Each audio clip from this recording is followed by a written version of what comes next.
I'm speaking today on my experience with the Pathways program. I completed Visionary Communications and I'm halfway through Engaging Humor.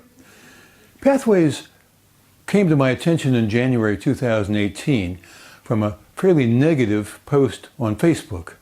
I followed up on that post and I came to agree. It wasn't anything very good. I put together a speech on that which I posted on YouTube. Then they rolled it out in February 2018 with all the falderall, the brouhaha from the ambassadors. But they didn't know anything about it. They were just enthusiastic. They didn't know, they couldn't tell us what the program was about. In April, I did my icebreaker for Visionary Communications.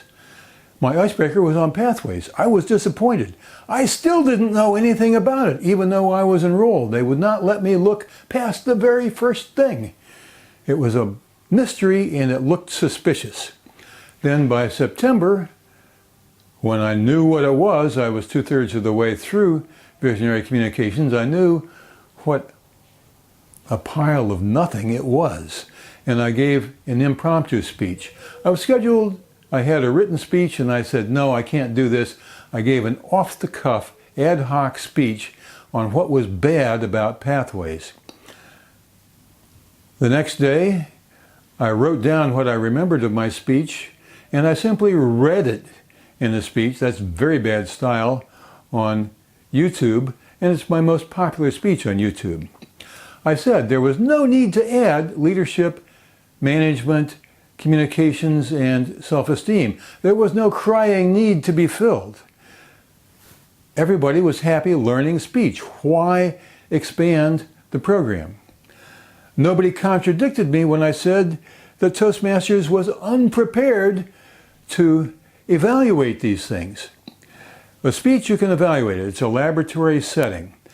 You give a speech, there's an evaluator who tells you how you did, and there's an audience to react to the speech. We do not have evaluators and audiences for leadership, management, communication, or self-esteem. It wouldn't make sense. These four things do not fit the Toastmasters format. Nobody said why Pathways had to dictate 9 out of 15 speeches. That 60%, they give you the title. Whereas in Competent Communicator, you were free to choose a title of every speech you gave. The focus in Competent Communications was to improve skills, such as your vocal variety and your gestures and so on. So you use the speech that you choose as a vehicle for improving your presentation style. That's not the way it is with Pathways. They tell you what to talk about. And the mandatory speeches don't build anything. If by some miracle I had learned something from Investigate Your Communication Style, I couldn't have done anything with the knowledge in the first place. It didn't go anywhere. So it was really a pointless speech. The mandatory speeches are bland and repetitive. If I hear one more speech on Toastmasters mentoring, I'm going to ask the stewardess for my air sickness bag. Come on, one speech on mentoring that we must give is more than enough. 5 is, sick. And that's, as I say, 60% of the speeches are dictated to you, and they don't vary much from path to path. The speeches are bland and repetitive.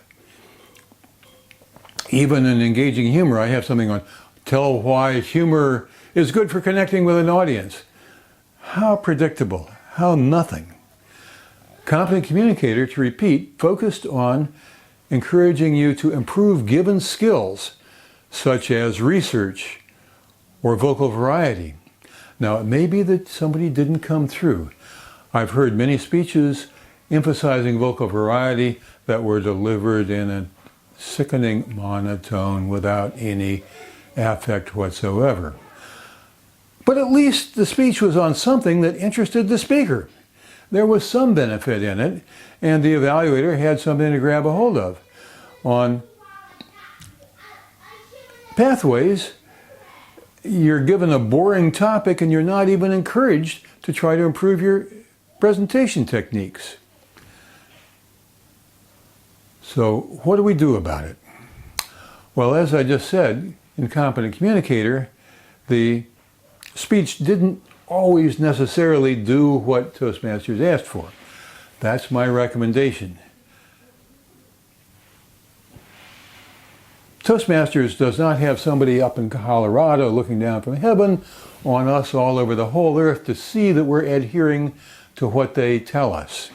So if they give us something stupid and nonsensical to do, we don't have to do it.